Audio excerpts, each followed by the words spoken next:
Mening hikoyam shunday. O'quv kursiga ertagayoq to'lov qiling. Pulni endi qayerdan topdim? Pul?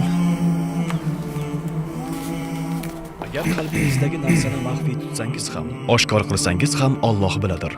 Oli Imron surasi 29-Islom nuri radiosi. To'lov qilasizmi?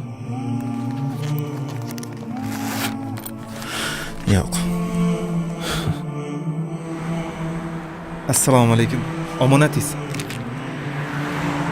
Qancha berarkin a? U sizga albatta o'qing. Keyin bilsam, u yaxshi odam menga dunyodagi eng katta yaxshilikni qilibdi. Ilmga dalolat qilibdi. O'sha ilm esa mening iymonimga sabab bo'ldi. Endi esa o'sha iymon sababli butun olamga yaxshilik qilish niyatidaman.